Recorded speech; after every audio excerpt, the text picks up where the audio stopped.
अच्छा, ये जो ग़ज़ल है इसके मैं आपको कुछ अशआर सुनाता हूँ। ये ग़ज़ल बड़ी हद तक मेरे बचपन की कुछ यादों से इंस्पायर्ड है। एक तो मेरे बचपन में ही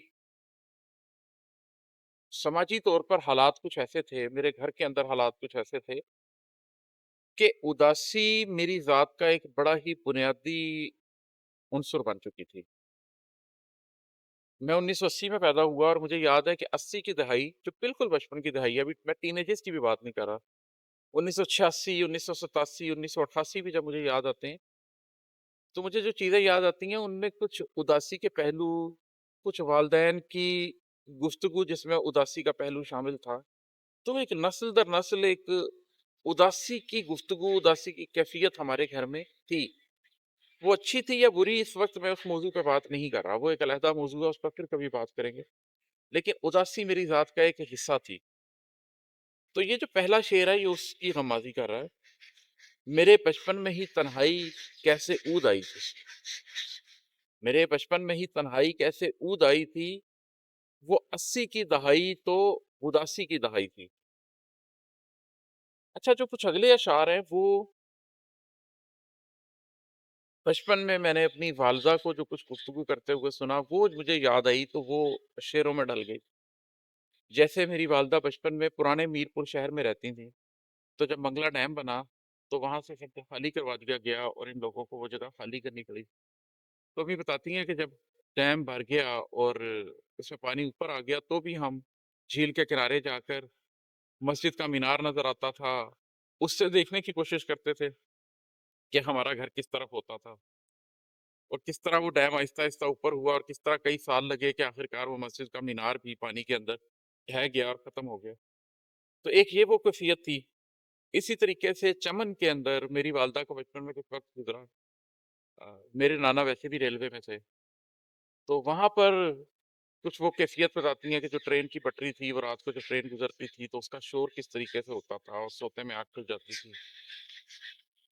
इसी तरीके से अम्मी-अब्बू की जो डिस्कशन होती थी बचपन में हम सुनते थे कि शहर कैसे फैल रहा है, प्लाज़े कैसे बन रहे हैं, गरीब की ज़िंदगी नहीं बदल रही लेकिन अमीर की ज़िंदगी कैसे बदल रही। तो इन कुछ चीज़ों के ऊपर ये कुछ अशआर हैं, ये मैं आपको सुनाता हूँ। बहुत इंसान बखेरे थे, बहुत से घर उजाड़े थे। बहुत इंसान बखेरे थे, बहुत से घर उजाड़े थे। सुना है डैम में लोगों के अश्कों की भराई थी।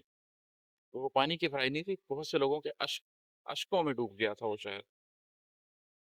गरीबों से कभी पूछा कि उनकी बस्तियों में से गरीबों से कभी पूछा कि उनकी बस्तियों में से गुज़ारी रेल की पटरी तो उनको नींद आई थी।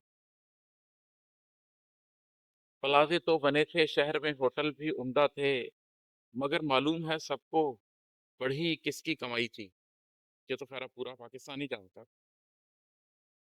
इसके आगे के जो कुछ अशआर हैं इसी ग़ज़ल में वो इस तरह से एक सोच है जिसको मैं लेके चला कि पहले वो 80 की दहाई में मेरी कैफ़ियत पे बात हो रही है, फिर 80 की दहाई में जो मैंने बचपन में बातें सुनी, वो कुछ शेरों में ढली।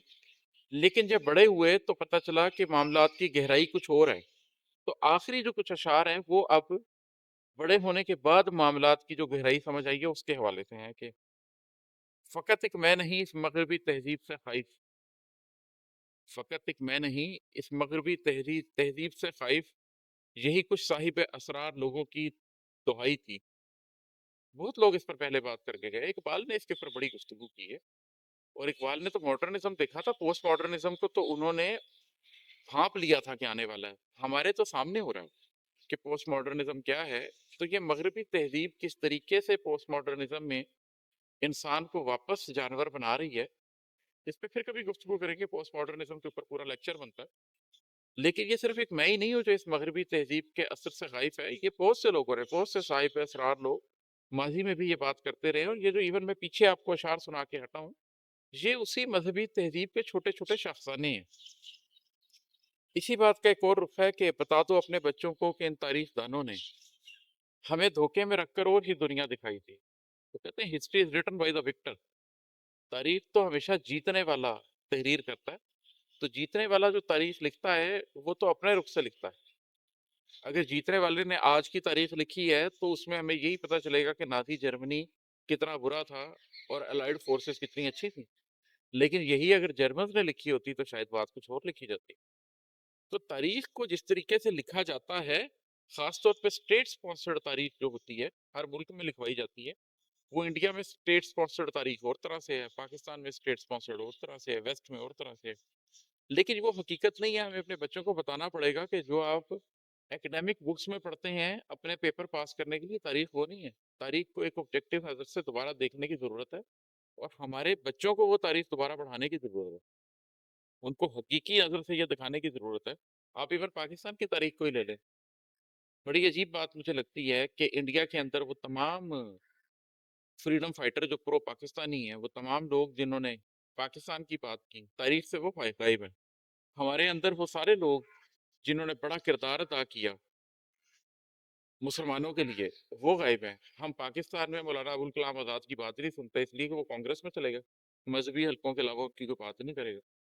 انڈیا میں کوئی بات ہی نہیں کرے گا اقبال کی، انڈیا میں کوئی بات ہی نہیں کرے گا قائد اعظم. ایسا نہیں ہے. تاریخ ان چیزوں سے بہت بلند ہے. پاکستان میں تو آپ کو قائد اعظم کے اوپر ریسرچ نہیں کرنے دیتے پی ایچ ڈی پہ، کہ آپ کوئی ایسی بات نہ کرتے جو آپ کی اسٹیٹ پالیسی کے خلاف ہو. تو یہ مناسب نہیں ہے. مناسب چیز یہی ہے کہ تاریخ کو ایک آبجیکٹو نظر سے دیکھا جائے اور بچوں کو اس آبجیکٹو نظر سے پڑھایا جائے. اور یہ پھر ایک آخری شعر ہے کہ اماد آؤ سرے بازار سچ کہہ دیں کہ یہ دنیا بہت ہی مصلحت اندیش لوگوں نے بنائی. یہ جو پولیٹیکلی کریکٹ ہونا ہے، مصلحت کے ساتھ اس دنیا کی تشکیل کرنا ہے، ٹھیک ہے، اس کے کچھ فوائد بھی ہیں، دنیا ان فوائد کو حاصل بھی کرتی ہے. لیکن مصلحت حد سے زیادہ بڑھ جائے تو منافقت بننے لگ جاتی. تو اس دنیا کا جو ایک بنیادی رنگ منافقت کا رنگ بنتا چلا جا رہا ہے، اس سے بچ کے اگلی نسلوں کو حقیقت کو دیکھنا، حقیقت کو تسلیم کرنا اور شعوری آنکھ سے ایکسیپٹ کرنا چیز جیسے بھی ہے، چاہے وہ آپ کے بنے ہوئے فکر کے سانچے میں پوری آتی ہے یا نہیں، یہ بہت ضروری ہے. تو یہ ایک غزل تھی جس کا آغاز اس بات سے ہوا ہے کہ میں کن کیفیات سے بچپن کا شکار ہوں. آگے بات یہ ہوئی ہے کہ بچپن کے اندر شعور نے کیا سمجھا اور پھر بڑے ہو کر شعوری آنکھ سے کیا دیکھا. تو اس کا ایک چھوٹا سا خلاصہ کچھ موضوعات ہیں جو اس غزل کے اندر میں نے ڈسکس کیا، تو وہ میں نے آپ کے سامنے رکھ دی ہیں.